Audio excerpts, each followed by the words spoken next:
Hi everyone, I'm Jonah Del Cibarati and this is Group 4. We are excited to have you join us today's video as we present our topic, which is climate change.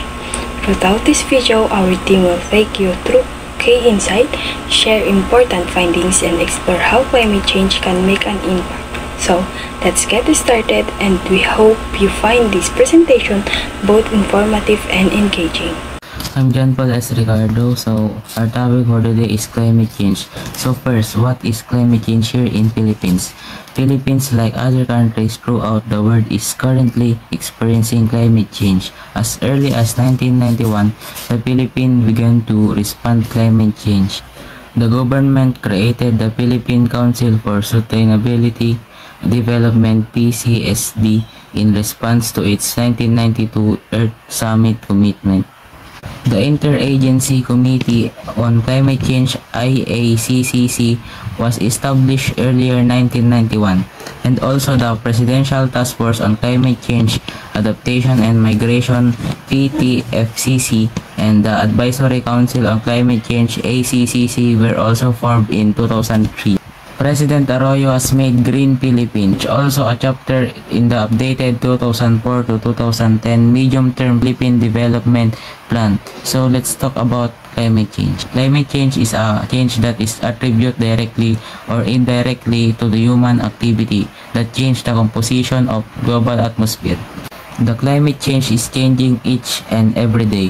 So we have also a natural factors of causes of climate change. We have volcanic eruption, 2 ocean currents, 3 earth orbital changes, 4 solar variations, 5 human factors. So let's talk about the impact of climate change. We have floods, 2 shrinking of lakes, 3 desertification, 4 shortage of food and water, 5 extinction of species, 6 ocean acidification, 7 melting glaciers and polar ice caps, 8 a long spread of disease and food with a pointed poisoning. end.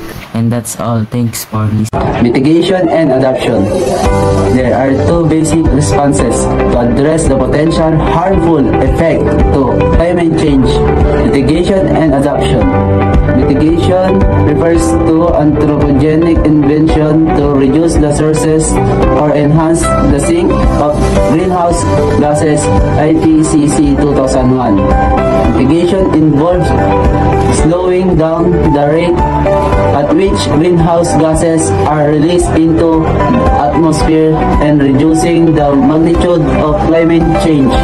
Some ways to alleviate the harmful effect climate change include the following: reducing fossil fuel use, promoting the use of renewable energy resources like geothermal energy, wind and solar energy, reducing deforestation, using more sustainable agriculture and forestry, putting a price on greenhouse emission, and focusing research and development on innovation that lower the cost of clean energy alternatives.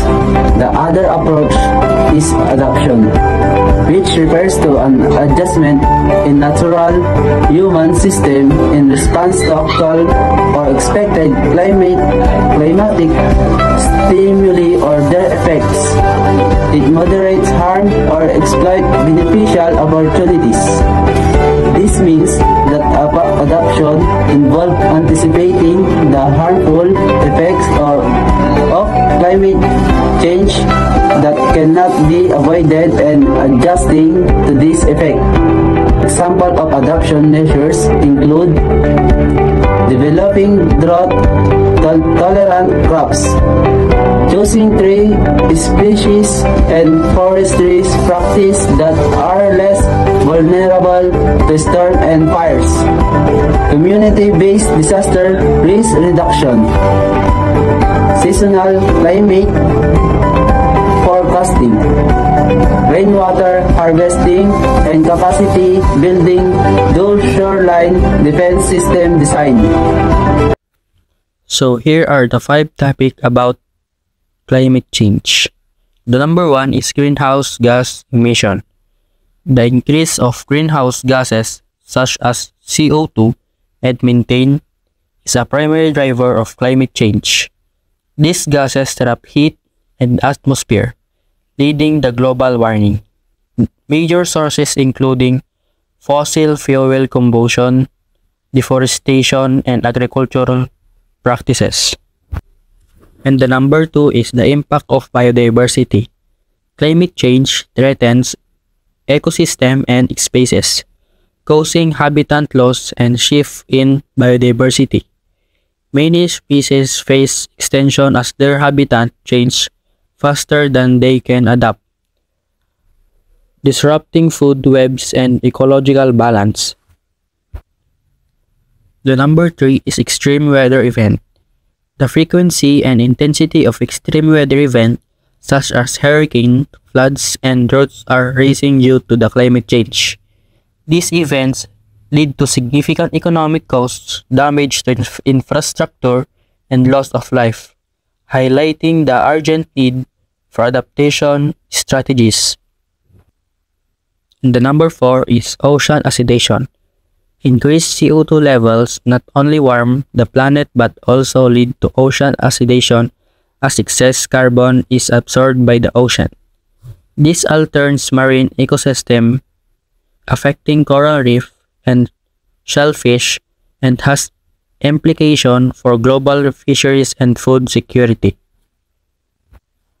And the number 5 is climate policy mitigation strategies.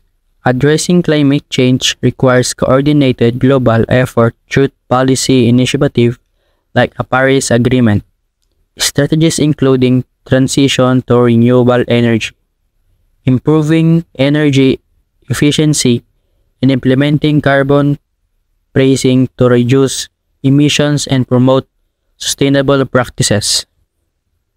Mrs. Florence Rollo, the acting MERON of Bawang, La Union, shared the municipal mangrove eco project. She mentioned that in multi-sectoral engagement, the project significantly improved the mangrove ecosystem, resulting to increased fish catch, added protection, storm surge, and increased biodiversity, among others. Engineer Efren Gatchalian Jr., EMSI of City ERO City of San Fernando, La Union,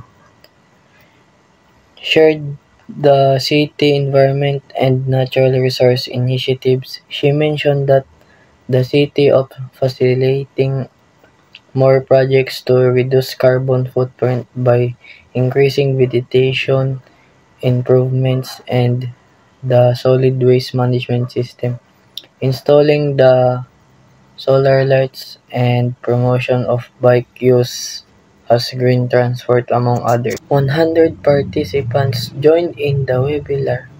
For his part, Prof. Celio Julitan experienced his thanks to Tungkol Kalikasan, DIMSO Institute of Environment Governance, and Institute of Environmental Studies, and to the Young Earth Savers Society.